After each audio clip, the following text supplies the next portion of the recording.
Hey guys, don't forget the 2023 Street Cop Training Conference, Nashville, Tennessee, April 23rd through the 28th. You do not want to miss this. So far, guest speakers, Rob O'Neill, the Navy SEAL that was responsible for killing Osama bin Laden, Kyle Carpenter, U.S. Marine, Medal of Honor recipient, jumping on an IED to protect his platoon. Fox News host Tommy Lahren returns for 2023. Sheriff Wayne Ivey, Sheriff Mark Lamb, Sheriff David Clark, and more to come. You don't want to miss this event. We additionally have 20 of the country's top law enforcement educators giving you the best experience of your life. You will leave this event knowing more about your job and how to be proficient at the things you do, hands down, in any other event that you'll ever attend.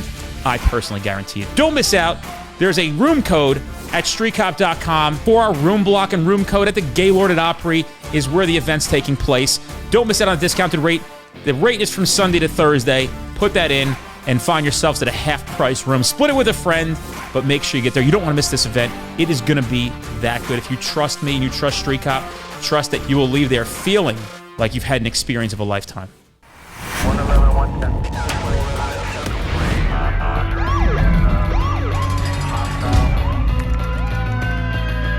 You training to be a street cop?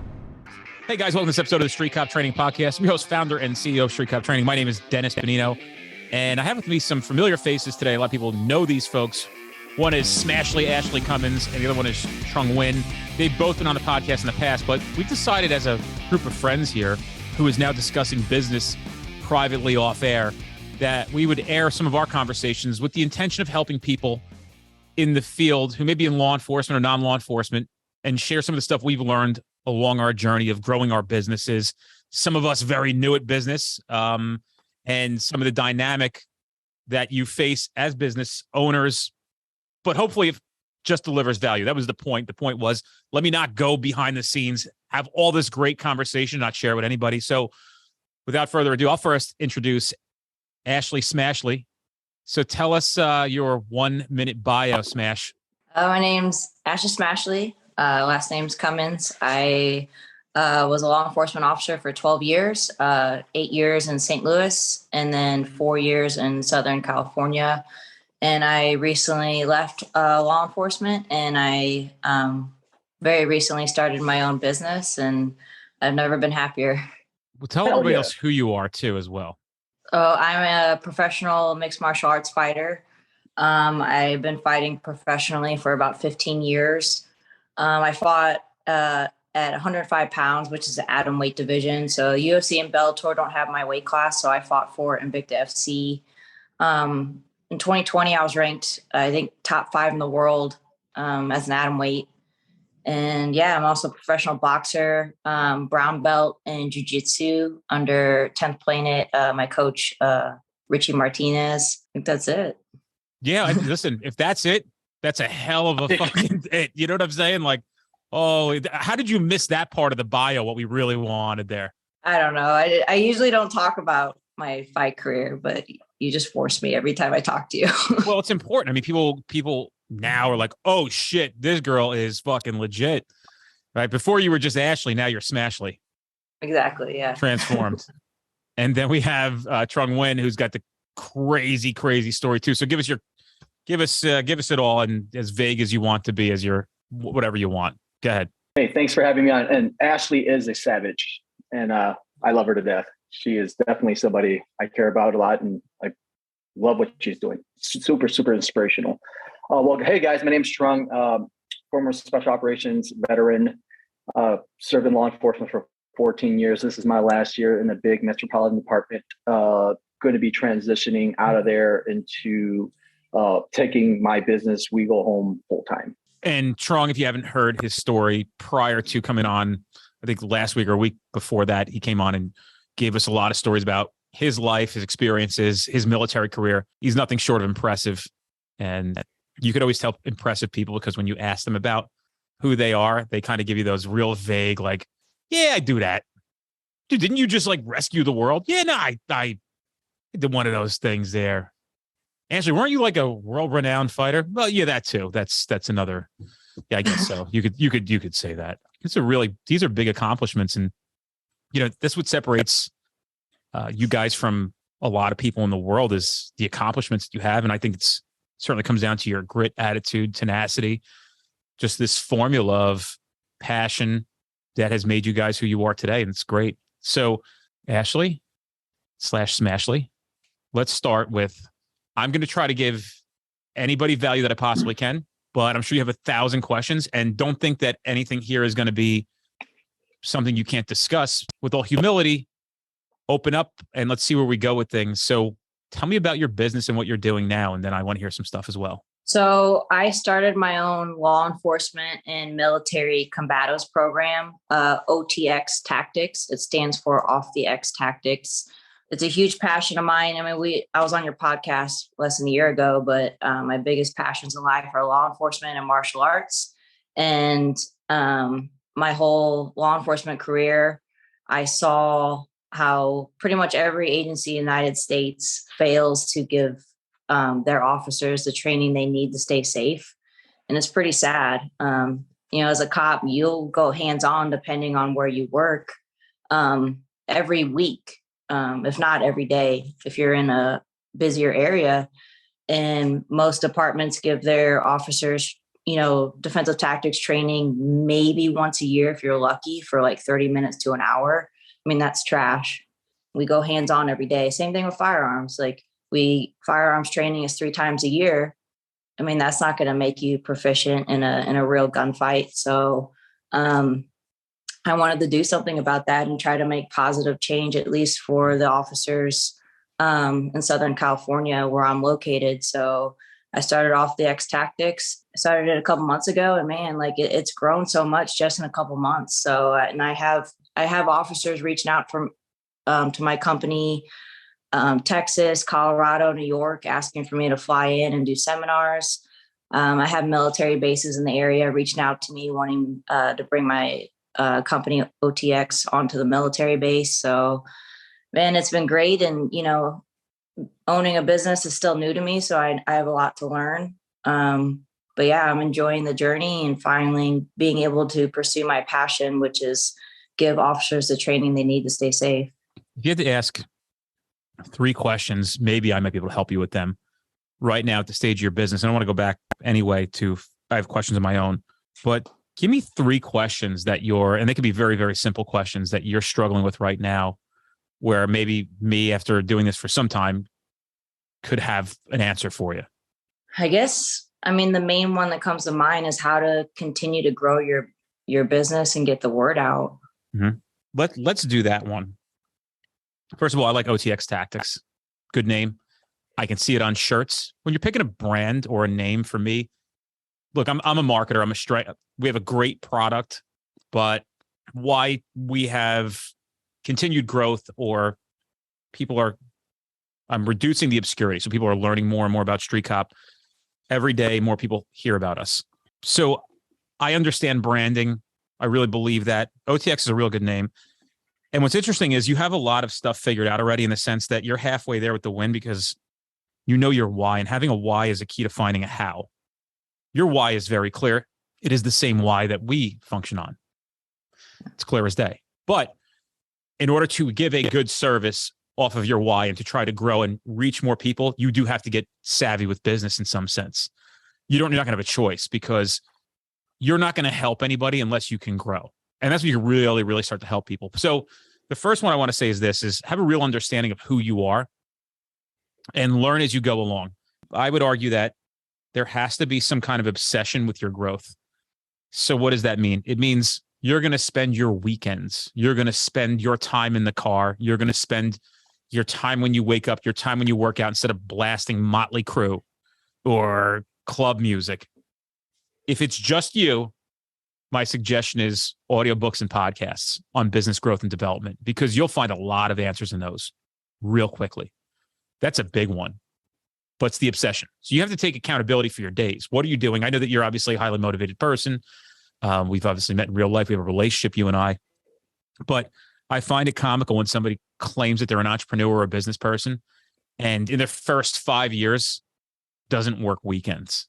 So that's what it means. Like, it means that you're going to have to boot Saturdays and Sundays, at least half a Sunday for the first, and just be obsessed with what can I do next that helps it. I threw that in there because I wanted to preface my answer about how do we continue to grow. And the answer is, and it's funny because before we started the podcast, we were talking about it, but social media is everything. As nuts as that sounds, it is literally everything. And Trung knows that because Trung's got a good following on social media, gets a lot of engagement. It is everything. And what's happening now is we're seeing the actual art. So the substance that you're putting out is the most important thing. It's not running math, running targeted ads. It's, am I putting something out that doesn't benefit me, but benefits other people? If you're not worried about making short-term sales metrics, which is what you shouldn't be worried about, there's got to be some worry about it, but thoughtful content. Here, we know this. We know you need to know this. This is a gift from me to you. What do I owe you for this? Nothing. You're a police officer. I care about you. That's from my heart. Over and over and over again. People think that they need to keep their most important stuff close to them and nobody can see it. You've been in my class. What do I tell people? Guys, you could take this stuff and share it, right? I can't have you take my program and go teach it and call it yours, but you can teach it to the academy for free. You could teach it to your roll call for free. And that's where that trust is built, because people now, when they show up for us, they already trust us. They've said, these men and women in this company are so thoughtful. They're so selfless. And we really are. That they're decent enough to know that we don't have the means to have the training that they offer, but they give it to us anyway. You want to come to church? Come to church. We got a price ticket on the church. There's a reason why we have to charge money, and I'll go into that later on. So you need to be checking your boxes at a very minimum. If you're not creating, at least documenting. So it means taking somebody in the class. I've seen your trainings before. You do it already. You're actually very good at it already. You know exactly what to do. More of that. I don't think you need so much post-edited stuff like we once used to see, like really fancy, like fucking effects and shit. It's the core value of what you're trying to say. And not being so fancy to think that you don't need to be on TikTok, that you don't need to be on Instagram, which you already are, or Facebook, but also growing as well. So I would say an hour to 2 hours out of your day as a solo entrepreneur at this moment is the person who's only, and I'll ask you if anybody else is helping you in a second, but is to ensure that you are checking and making sure social media goes out every single day and staying consistent with it. Because that's when you miss it, you start to fall off the algorithm. People don't realize that. You start falling off the algorithm, people aren't seeing your shit anymore. So if I stopped posting on Instagram and then 2 months later wanted to pick back up, I'm filling at everybody's algorithm. So I'm gone, right? Now we're getting like 23 likes versus the 4,000 we get every single time. And Trung knows this. So the algorithm shows you things that you engage with and want to see. It happened in the group a while back when we used to be in the group. I've spread what we do more across the board. The group gets not as much attention as it once did. It still gets a lot of attention, and the reason is because we're hitting other platforms and we're spreading ourselves wide. But we can take one piece of content or 3 pieces of content and make 22 pieces of content across all platforms with it. So typically YouTube Shorts are really good. We're having a big conversation here about that, but our TikTok has grown substantially. Now we have people coming up to class and they're like, I'm like, where do you guys know us from? Like TikTok. I'm like, the podcast, like never heard of you besides TikTok. So when people who are cops are like, fuck TikTok cops, you could say whatever you want. You could say fuck TikTok cops all you want. I'll be a TikTok cop all goddamn day long if that means that we're going to get to more fucking people and get more asses in these seats. So don't worry about what people think about what they say you're doing. I have plenty of haters out there, and that's fine. It's part of the deal, and you all know that because you all have some fucking exposure already. But yeah, so is anybody else helping you, Ash?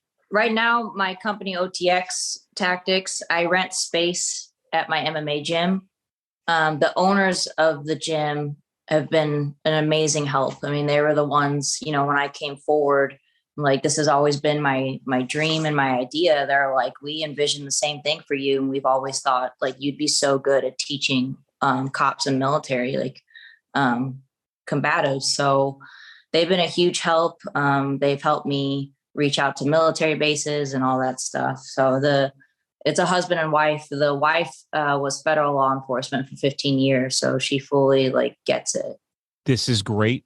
You always want those people who help you, but let me just forewarn you, if this is your thing and you start an LLC, no partners. And I'll explain why. Everybody makes this mistake in the beginning. They get a partner and one guy's doing more work than the other guy. This guy's a bum. You don't want to do it. It just starts to work. Then you're making decisions, but it's this money you're pulling together. Well, I want that money for a new fridge for my house. Yeah, but we got to grow the social media and like we're gonna spend money on this. Partnerships are, and again, these are things I wish I would have learned 10 years ago when I started doing stuff like this. Partnerships are, unless it's like Mark Cuban or Gary Vaynerchuk coming along to partner with you, want a trusted resource, somebody who knows what they're talking about.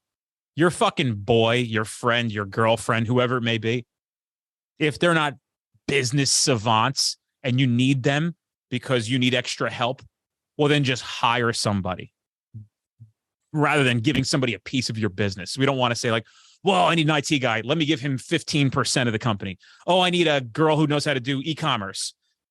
Let me give her 10% of the company. You don't want that. So while these people are helping you and it's great, hold that near and dear to your heart, because if you talk to 95% of people that had partners on businesses, they'll tell you it was probably the biggest mistake they made at first. And the last thing you want to do is the likelihood of you getting along with somebody, especially a friend of yours or a family member in business, knowing that you're the workhorse is slim to none. And I want to caution you about that. So thank them, help them out, promote their gym. But like when the conversation, anytime somebody comes to you and says like, hey, do you want a partner? Well, it depends who you are. Don't just jump because you need help. Now, I will say this. I know a lot of people who are in business that have such a quality product. It's so good, such a good product that they're shitty business people, but the product's great. So they get to make a comfortable living at it. The growth is hard to achieve. That's when you got to say to yourself, all right, maybe I got to consult somebody, but dig around, do some homework. Don't be so quick to jump onto things. But let's say Ashley Cummins was having you're doing great, but you've hit like a plateau. We're friends. You come to me. I will give you, as a business owner, as much advice as I can to help you grow. But at some point you might say to yourself, well, look, Dennis, I know you. I trust you. This is not a pitch for me. I'm just saying in general. You know that I'm an experienced business guy. You know, we actually have results.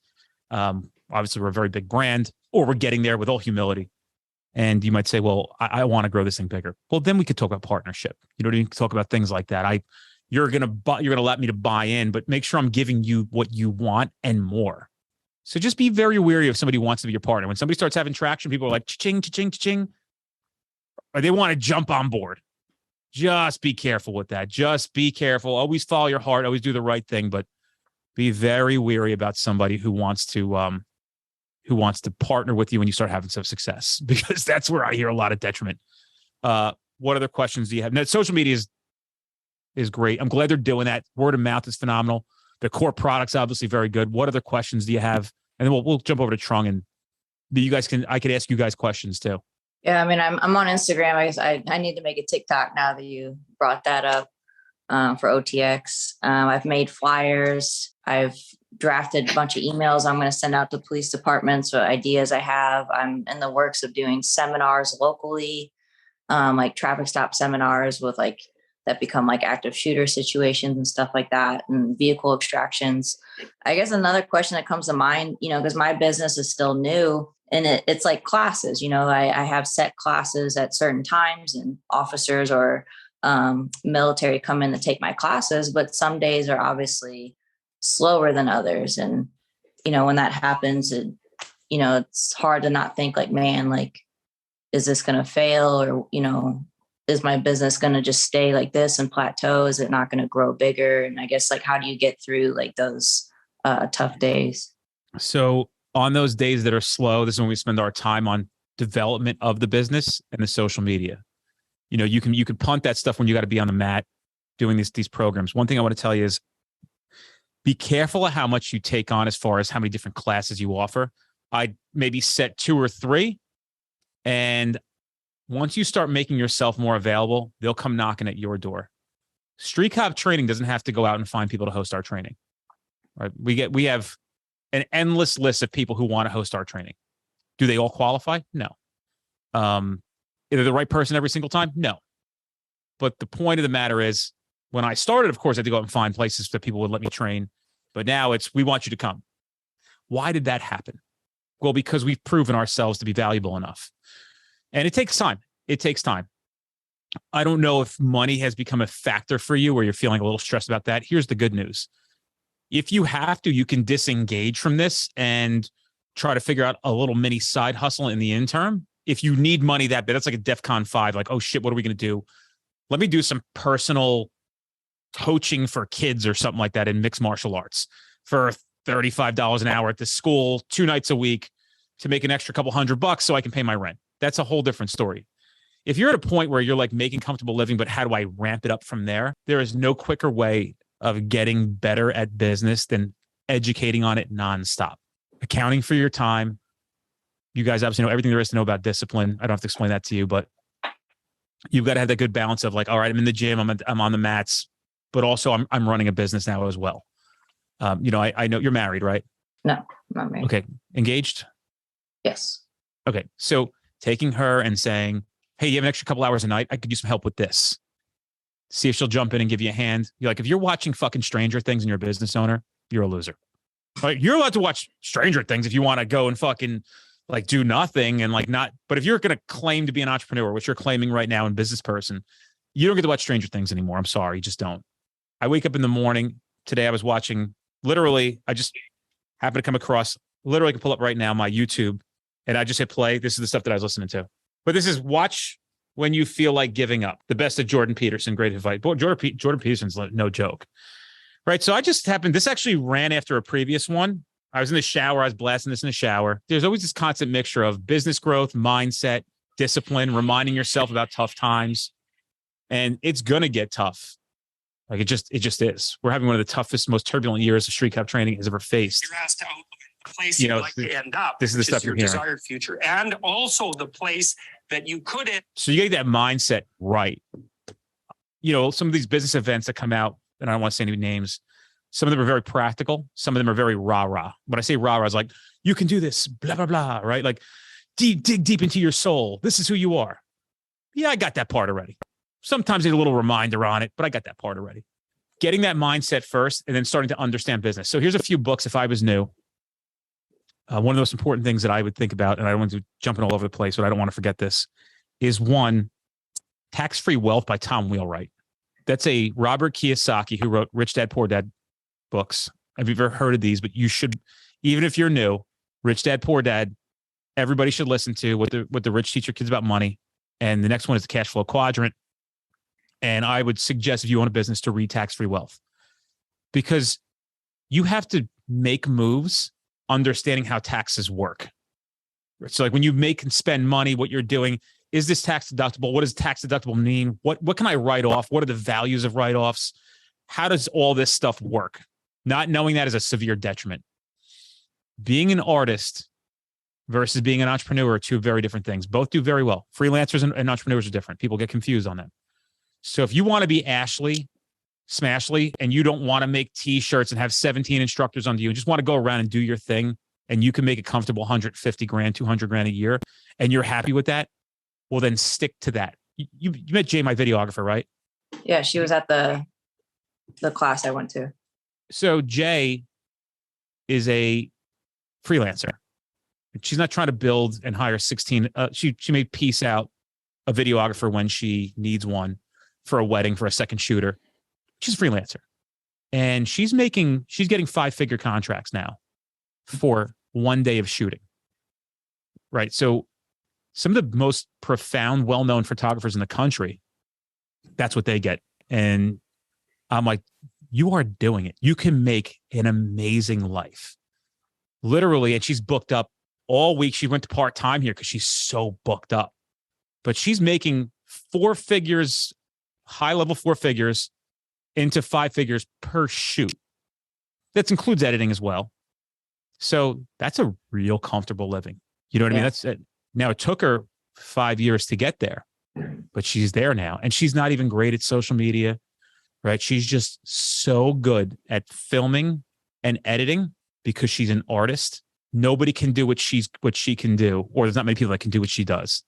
And people have recognized that. So they have the money, they want her, and they say, well, I'll pay you this much because I want you. She'll say, well, I'm going to, we have the money. We'd want what you have. There's a lot of stuff you got to think about. And it's good to think about this stuff early on. So you know how to like really write the roadmap of where you're going to go with this thing. But man, I can't emphasize enough the education. Ash, like the Gary V podcast. You could listen to if you had a podcast player and you filtered out 4 Ds on Gary V. So he did I've done 53 episodes of this. You'll have such a better understanding of how to run a business after listening to those episodes. Okay. When I saw him last, I was like, yo, those 4D things are fucking wild, dude. They're really good. You do 100 more of those a day. And he's like, no, I appreciate it. I'm like, no, I'm serious. They're really, really, really good. Who the fuck am I to say that to him? Right. But the point is I've probably listened to all of those 8 times each. Every time I go in, I find something new. It's crazy. What's the name of it again? I'm sorry. I'll text you off air, but it's Gary Vaynerchuk. And his episodes are called in his podcast, which is the Gary V Audio Experience. If you were able to search it, it's 4 Ds. So just the number 4 and D. So it stands for the Daily Digital Deep Dive. And essentially what he does, he brings 10 to 12 business owners into a roundtable discussion where they just fire questions at him. It's going to be the world of difference. And if you must be, you're obsessed with fighting and becoming the best. Yeah. It's the same thing. You're a smart girl. You have to become obsessed with the education behind business development, books, podcasts. You could listen to this shit while you're driving. Your car is your classroom. And if you're not listening to something that get you better as an entrepreneur, you're making huge fucking mistakes. True shit. All right, Trung, you jump in and answer some of these questions too, because I know you got some experience, bro. You're no slouch. Everything you told Ashley, you hit right on the head. I always tell people, my mentors don't even know that they're my mentors, because everything that you can want to learn or need to learn is out there for free on the internet if you're willing to put in the work, right? And you're right with that, Dennis. To me, being an entrepreneur is 365, 7 days a week. I don't watch fucking television. I rarely listen to music. And when it's time for me to learn, I learn all the time. Like, for example, today, right now, my friend, my roommate, he's out there watching Walking Dead. But I'm in here reading this book, Leaders Eat Last by Simon Sinek. Because that's what I understand. This is where the growth is. The growth is through the podcast. The growth is to, listening to what all these other entrepreneurs have done. They already laid down the groundwork. All you have to do is understand that and apply it to yourself. And it's huge. To me, it's like vision is everything. You got to have the vision. You got to, and then, Ashley has passion. You have passion. I have passion. I know that it's not a matter of if, but when. So I'm going to work my fucking ass off every single day, head down, eyes forward, because I don't look at the shoreline. I look at the horizon. I know where this company will be. I know where we can take where our business is, right? All we need to do is just stay focused. Don't lose track. Are there going to be tough times? Absolutely. There are days when I remember not making one sale, through Shopify. I'm sitting there thinking to myself, is this the right path I want to take? Is this something that, I want to endure? But then you got to sit back and realize, hey man, you can't base your dream, your vision on just days of quote unquote not being successful, quote unquote slow. It's beyond that. It's digging deep and just keep driving forward. There's a saying that Andy Frisella is saying. He said, if you take a fucking tree and you hit the same spot, even with a dull axe at the same spot every single day, it's going to eventually fall down. Mm-hmm. Right. And I think that's the mindset you got to have as a business owner, that it's never going to be, I think being a business owner is tougher than being a cop, and it's tougher than being in the military. And this is why. In the military and police work, we always have supervisors telling us what to do, our daily tasks. We get 2 paychecks a month. We get insurance. We get all this. So we're comfortable. We just have to follow orders, no matter how tough it is, right? But in business now, when you're on your own, you don't have that anymore. You don't have the structure of leadership, telling you what to do on a daily task. You have to be your own leader. You have to be the one that, that puts in the work beyond the 8 hours of our daily. Like in the police world, I go to work for 8 hours. After 8, maybe I get a SWAT job. I have to stay a little longer. But after that time frame, I get to go home. I get to unwind. I get to relax. But in the world of entrepreneurship, there's none of that. You're balls to the wall, foot on the pedal, non-freaking stop, the roller coaster going up and down. That's what it is. It's crazy. And I love it. Once you figure out a little bit more of who you are and what your capabilities are, I think you really start to dial in how you should be spending your time. But what I could say is always doing something is better than doing nothing. There's like a saying, like, what is it? The watering the bamboo plant, right? You can water the bamboo plant. It actually doesn't grow for, I don't know how long. Like it's a year. You can take care of a bamboo plant for a year. It's a seed. You can't see it. I think it's bamboo. And then all of a sudden this thing just shoots up in like a week or something like, I don't know the actual metaphor, but, and that's the truth. And you just got to believe that the efforts that you're putting forward are going to make sense. And then you just got to think about, what did I do today? Did it make the most sense? Prioritizing things. What I see people at businesses doing is things that don't make any sense. They're not prioritizing. They're just doing something. Doing something doesn't equal doing something.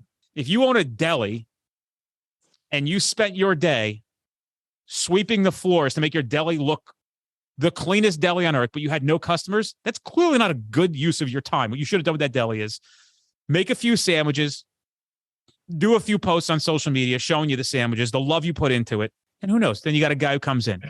Yeah, I saw you on social media. Oh, did you? Yeah, you make that chicken salad sandwich? Yeah, it's the one my grandmother used to make. Hey, try it out, man. This one's on me. Here, have this. What do you think?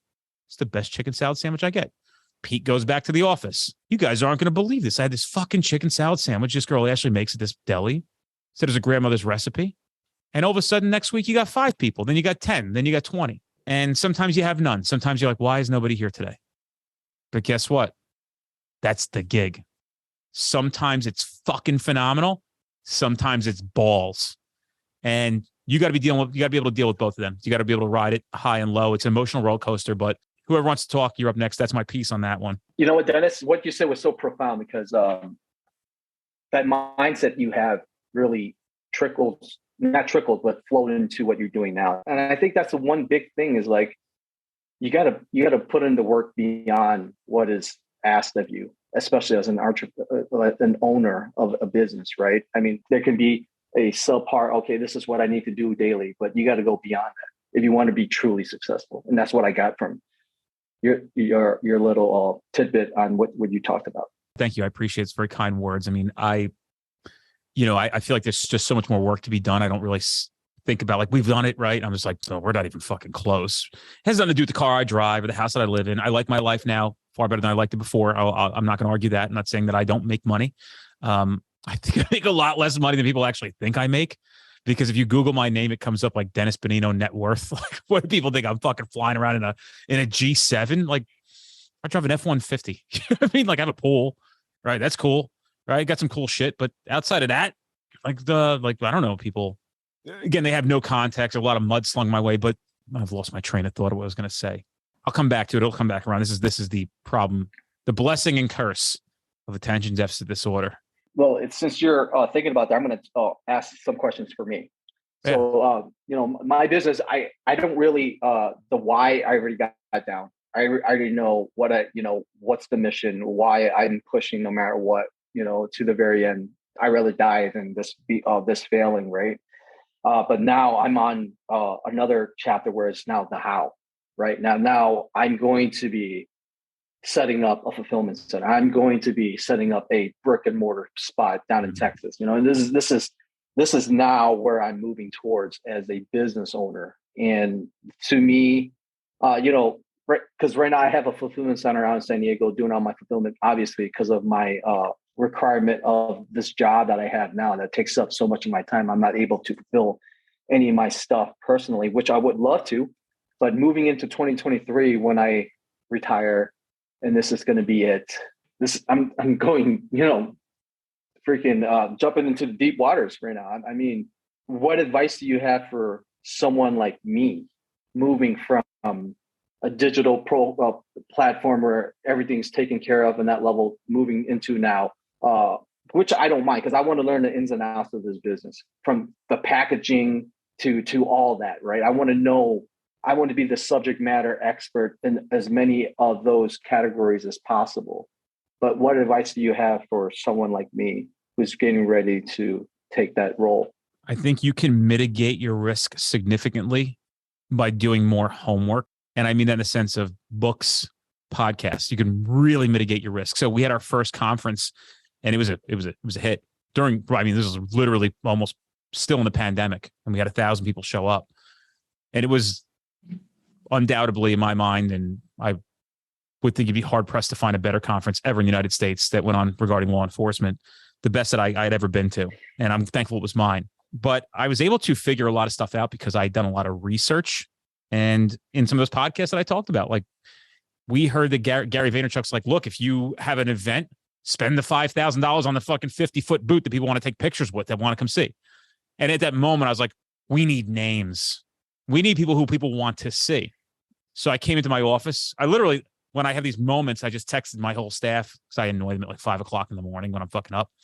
And I'm like, we need to discuss keynote speakers.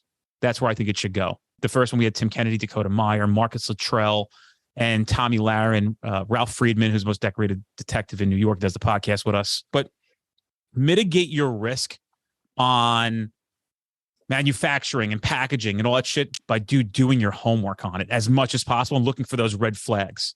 There's a book that I think you should get into. It's called The Lean Startup. It's a good one. That leads into overhead expenses.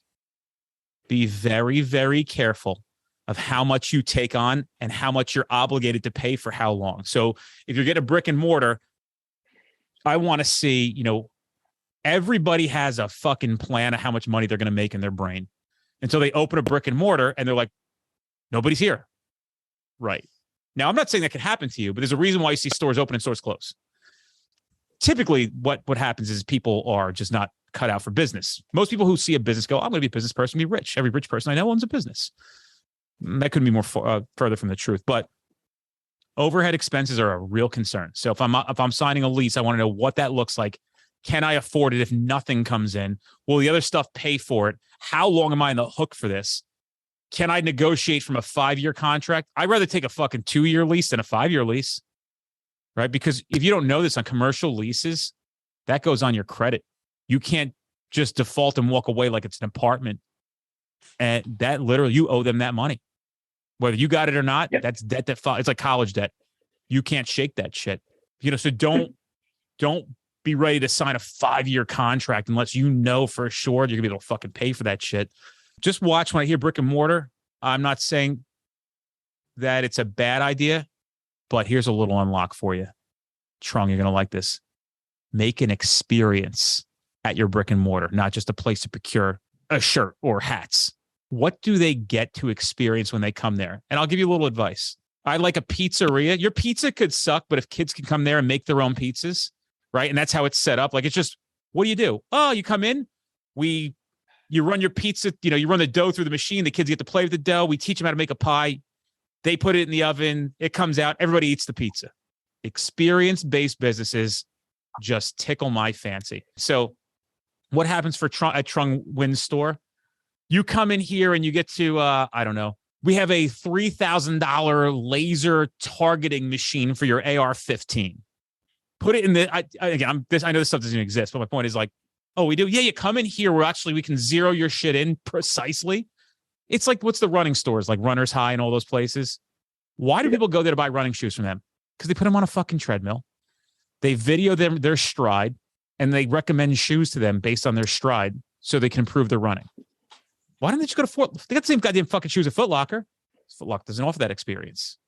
If you're a serious runner, you're going to Runner's High or whatever these places are and getting filmed while you run on a treadmill. Dude, I'm serious. Look at these experience-based businesses and tell me they're not fucking killing it. So just the brick and mortar, try to think what experience can be the brick and mortar for you guys. My brick and mortar is like, I want to build a fulfillment center. Obviously, to fulfill my supplements, see first. I'm going to film that through YouTube. I'm going to have put it on YouTube, put it on Instagram, share with the people on how I'm packaging their stuff and whatnot. But I'm going to put a gym in there. All law enforcement, military, fire. They're all welcome to come train with me. There's going to be a mat. And Ashley, we talked. I'm going to have Ashley come out so she can promote her stuff and film the fuck out of that, dude. Film, dude. Yeah. Like nonstop chop film. You can get a kid $40,000 a year. Well worth it to literally film, pop the fucking things. Don't even go into the crazy fancy editing, right? You don't need like whoa, bang, Trung wins. We go home, chip. No, it's like Just film what you guys do. You know who's a real good marketer is I had him on the podcast last week is Tim Kennedy's really good. You know, if you look at his stuff, there's nothing fancy and everybody loves it. It's good shit. And that's my advice on make sure your film, document all of it. That's cool shit, dude. Come in and train with us, right? I want to train with this guy. And then if you like us, buy my supplements. That's and you adjust as you go along, dude. All right, this isn't working, right? Like, got to adjust something here. What else can we do? Just don't make your decisions solely based on monetary or money. Yep. Because that's when you're going to shoot shot in the fucking foot. You're going to shoot yourself in the foot doing shit like that. Yeah. I want to get back to the community, and we want to, like Ashley said, she see the lack in training. I see the lack in mindset. Probably what brought us all together, right? I mean, this is like, why are we all here? How the fuck did 3 people from completely different parts of the country end up on a podcast together? And on top of that, friends, and one I've already met and had lunch with. I bought lunch for you, right, Ash? Yes, you did. Of course I did. I'm a fucking Italian from New Jersey. The fuck? You think you're paying? What else, Ash? Come on, you got more questions. We could always do this again too, but I can give you some homework if you want to rehash this shit. Yeah, I mean, the homework, obviously when the podcast airs, I'm going to take a lot of notes on the different podcasts and books I need to be listening to. I'll send you that shit, but the books, right? Like, learn about how money works, because you have no fucking clue because you were a cop. And I'm not saying that to be a dick. Guess who didn't have a clue either? Me. No idea. Yeah, and it's crazy, like going from 12 years of law enforcement to now owning my business. Yeah, it's a completely different world, and it's a foreign world for me. I know I've learned a lot the past couple of months, but I've barely skimmed the surface. Like, I have so much more to learn. But yeah, I mean, like you were saying earlier, like when you have the passion and the why, it makes it easier. Like Trung said, I don't watch TV. I rarely like go out and have fun. Like, I'm constantly at home. Like, what can I do to grow this? What can I do to advertise this? Like, I'm working my ass off, spending a lot of money in my savings, because I know it's an investment for the future to make this grow. Okay, let me just jump in there. Don't make yourself broke by blowing a ton of money. What you want to do is procure revenue, spend the revenue. We don't want to be taking money from something to dump into something we don't know works yet. I'm not saying it does or it doesn't, but this is a common mistake. People will take money and try to dump it into it. Procure it some way. So even if you're doing 3-person classes, right? $50 a session, $150. Take 50 for you. Take 100, then use it. Don't start. Now, if you're stacking it and then going back into it, that's fine. But if you're not seeing ROI financially, don't start blowing your life savings, because you might be making mistakes, and you might say to yourself, well, I've heard that you got to invest to grow. Yeah, you do, but it doesn't have to be money. Your time. Procure revenue. Nobody here has a lot of overhead expenses. Probably Trung has the most. Well, in some sense, I guess I do, because I have so many people working for the company now. And obviously we had to grow, but I mean, to be honest with you, I'm suffering from the same thing you guys are suffering from. You're all the same as me. I'm just a little bit further down the road. So what am I suffering from now? As this thing grows, I don't know how you would break it down as size-wise. I am playing a whole new game now of so many different things. How do I go from 20 full-time employees to 50 that make sense? Right? How do I continue to make sure that we do this and that and this and that and the other thing? It's interesting that now we have this podcast that's doing so well. How do I monetize on the podcast now? When do I monetize on the podcast? There's just a lot that I'm like sitting here like, how do I balance this with being a dad of 4? And that's super important to me, and having a little bit of a personal life, and how much money is too much money? What's the next big steps we make? There's a lot of stuff. The conference. How do we do this? Our vendors signing up. All this stuff goes on all the time in my brain, and I don't want to lose this thought. My suggestion to you guys is, if you get to a point where you're actually having some revenue, but you're doing things you don't want to be doing, like billing, invoicing, phone calls, social media, hire somebody. That hiring of somebody is it's so simple, but it's so fucking stupid, because I remember sitting with Gary Vaynerchuk and I'm like, this. And I have this and I don't know what to do. And he's like, did he give you some advice? I went, no, that's not what I meant. Because they're good. And he went, I think you need to hire more. And I went, that's it. how did I not think of this? And that was such a big unlock for me. But hire, see how it feels, hire the right people. But if you hire the wrong people, which is going to happen a lot, just fire them quickly. I think the best thing to do, which is like being in a bad relationship, as soon as you realize it's bad, go in, close the door, and get bloody. Hey, this isn't working for me, right? I'm telling you right now, like I'm not going to be able to keep you. You try to not fail them, but once you put so much into it that you realize you're not going to get anything out of it, it's time to release and move on. And a lot of business owners have a tremendously difficult time recognizing that somebody is fucking their business up. Guys, I'm telling you, if you are not on top of it, people will fuck your business up. And then you're like, oh my God, I didn't want to have that conversation 3 months ago, but if I would have lost this $18,000. $18,000 is a lot of money right now. This person fucked all this stuff up. You got to go back in and do triple the work because they fucked your shit up so bad. Happens all the time. And I watch other people who I know own businesses. They'll come to me like, what should I do? I'm like, you got to get rid of them. Time to part ways. And they're like, yeah, but I don't know if I can. I'm like, you're going to pay you want to let your anxiety dictate your business decision? Well, if you're a big enough boy or a big enough girl to own a business, well, you better have the balls and the chops to do the dirty work too. You don't get to do the fucking clean shit. Do it all. Things go on here like, hey, this happened today. I'm like, give me all those guys' phone numbers going right now. I'm like, hey, it's Dennis. They're like, holy shit. And I'm like, no, look, we fucked up, right? I'm sorry, but I'm going to make it up to you. Happened today. Somebody fucked up in here. It's my responsibility. And I'll tell you exactly what it is. We had a class that was scheduled. It was scheduled to be pushed. Somebody didn't make the phone call to push it. 18 people showed up to the class today. There was no instructor, right? Guys are writing to us 2-3 hours. You wouldn't believe what I gave them to say I'm sorry, right? And I'm going to call them later. But you wouldn't believe what I gave them. Like, you'd be like, why would you give them so much? Because that's the right thing to do. Somewhere in the ballpark of $2,000 worth of free training and free gear coming their way, right? And I gave them a ticket to the conference too for free. $600. It's on me. 18 people got conference tickets today because we fucked up. I'm losing money on that inevitably, but it doesn't matter. That's part of the deal of when things are great and when things aren't. I wish it didn't happen, but it did. Am I mad at the person that forgot to take care of this? No. I'm fucking mad at her for it. She's a human being. She didn't mean to do it. Made a mistake, right? And if they can understand that and forgive us, that's what I'm going to try to explain to them. What am I going to do? Like, things happen. Fucking 286 classes in the fucking fourth quarter here at Street Cop Training. Things are going to happen. We make mistakes. We're human beings. We're doing our best. And as long as you can show people that, they'll always at least should give you some kind of forgiveness for fucking up. And being honest with them. We fucked up. Hey, man, we fucked up. We screwed up. It's our bad, but I'm going to make it up to you. People write to me, hey, I can't make it to the conference. Is there a refund? Of course there's a fucking, hold on to your money. I can't make it. My wife's having a kid. We didn't realize we're pregnant. Where's your money back? Really? It was that simple? Yeah, we're not fucking scumbags, right? You think I'm going to risk my reputation on $599 for a 5-day ticket? Are you fucking crazy?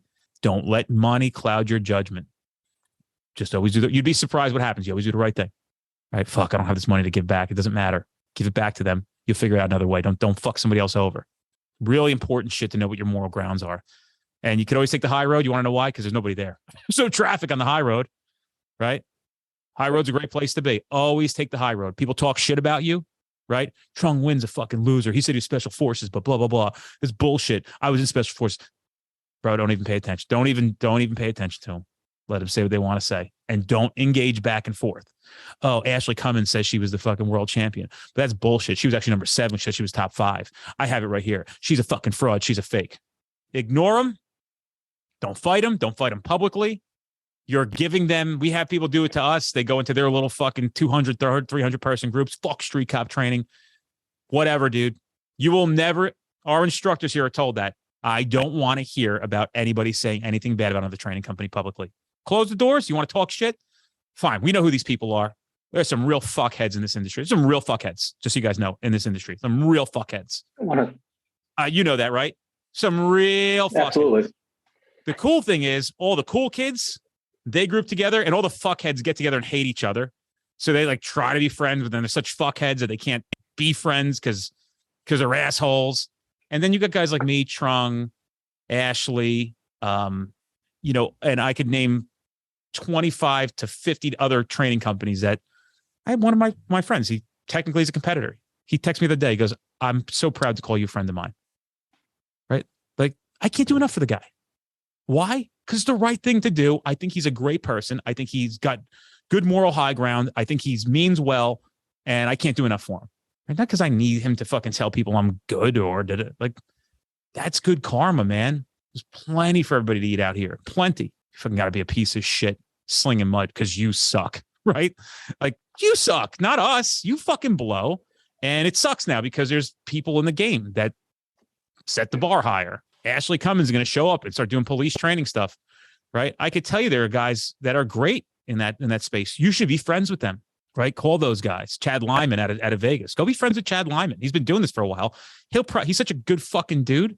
Chad's been in fucking teaching police jujitsu for like since we've all been born. Guy's a good dude. You know what I mean? I don't think if you called him, he would tell you to go fuck yourself. I think he'd say we should work together. No, I've met Chad. He's awesome. He had a free seminar in Los Angeles. When was that? I think it was April this year, and I drove to LA to meet him and kind of pick his brain and just learn from him. And he's the type of guy that'll tell you because he's a good dude, right? And that's why we all find ourselves in the same arena, and the other fuckheads go to the other arenas. Just the truth. Dennis, I got to come in and say something really quickly from that tidbit that you just dropped. A lot of good golden nuggets from there. And I think if the viewers, listeners are listening, the one thing that you guys should take from there, because I've been taking notes, is 3 of the most valuable things from your conversation that you just had with us is, number 1, don't fucking cut corners.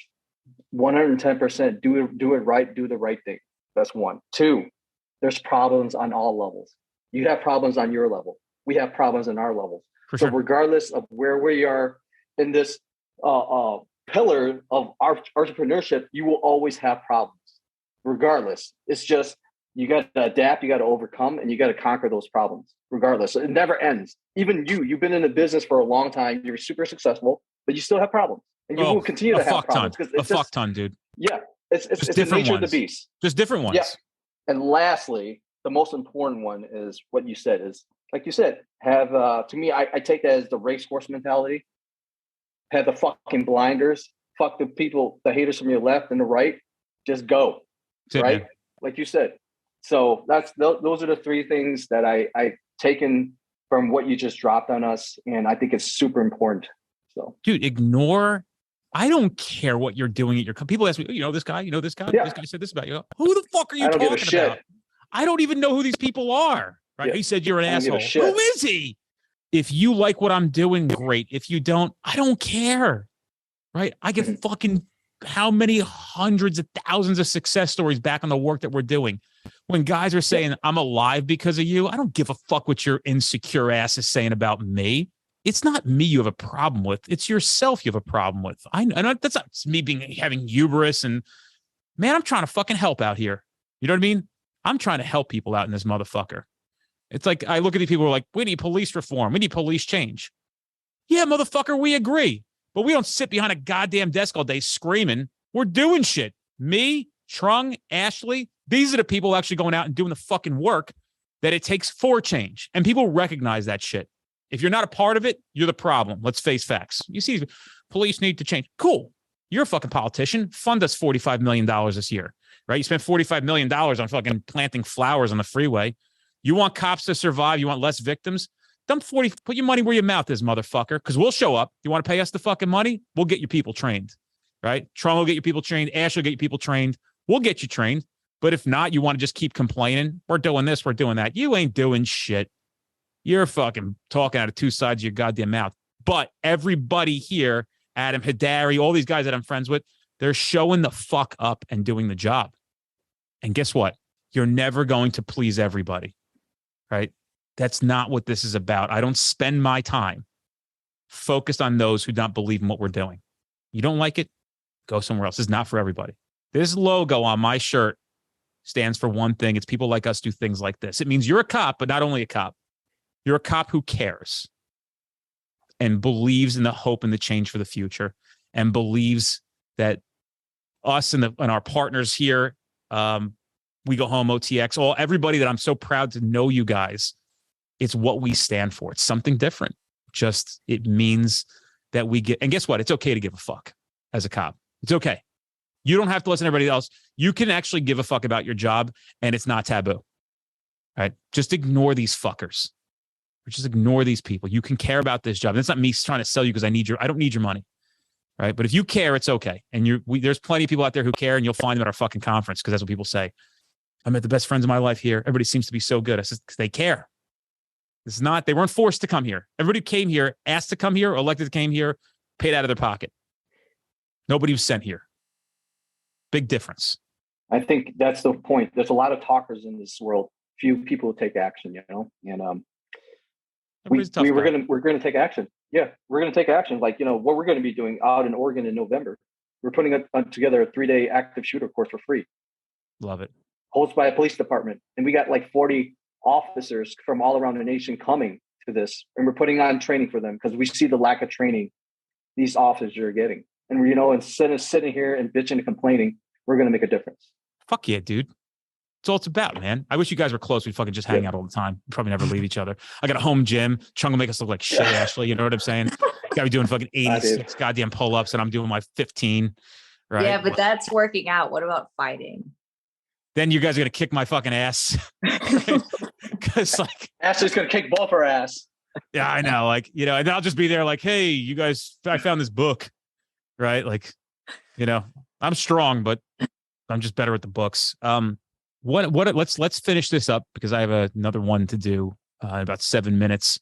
So inspirational, man. Love it. Like, you're going, that's what I'm talking about. Going from one thing to the next. I got like last time we did a podcast, I got a podcast in like 7 minutes. I'm like, dude, that's fucking amazing.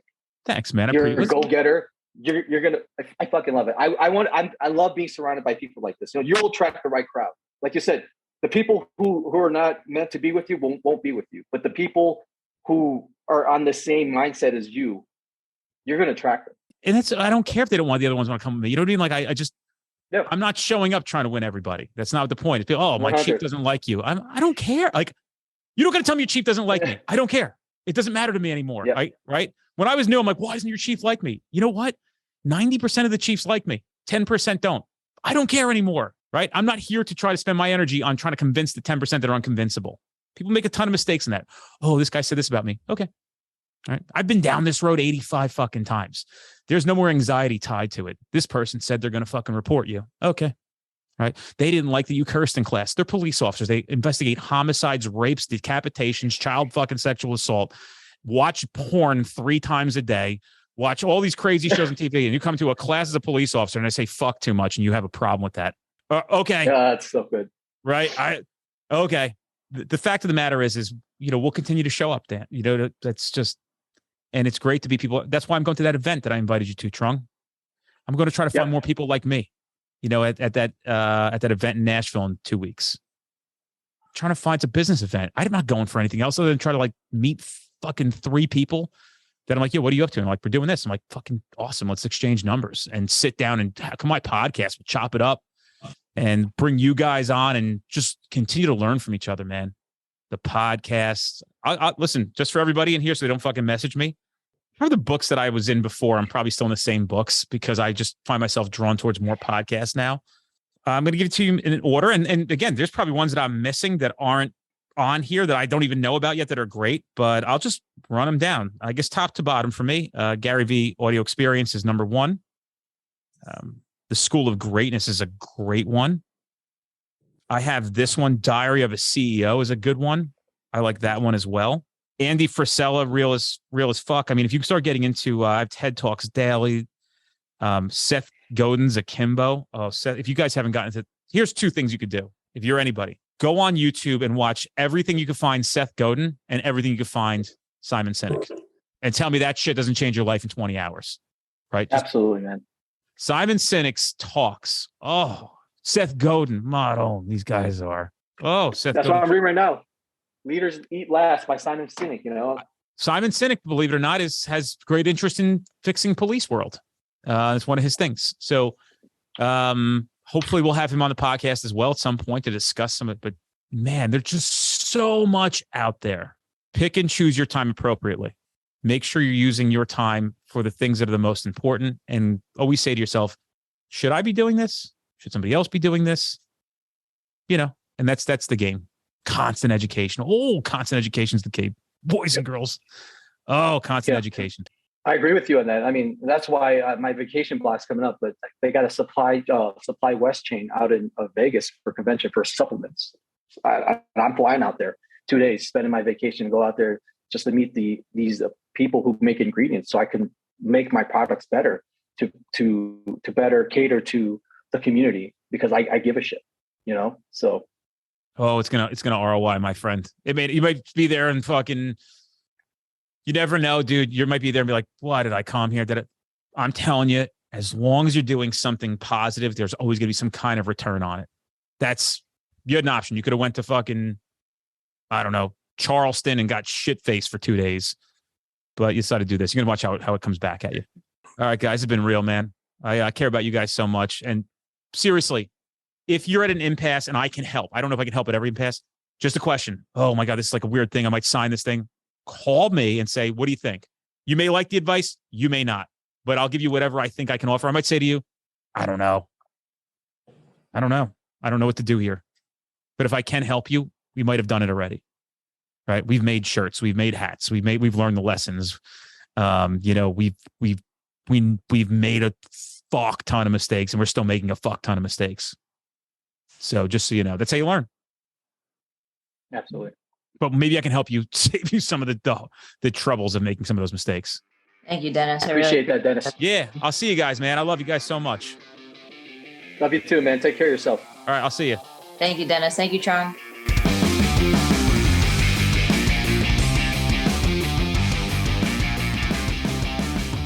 Guys, if you're in an area where you're trying to get to our classes, but we're not close to you, fret not. We actually have on-demand training at streetcop.com. You can take that course online right now, and then you could attend that training in the future at no additional cost. You can redeem your voucher, so you get 2 for the price of 1. We don't want to deny you the ability to take this training now, especially knowing that it can keep you safe, at a very minimum, putting bad guys in jail where they belong, and at the maximum, going home to your family. Check out streetcop.com for that offer.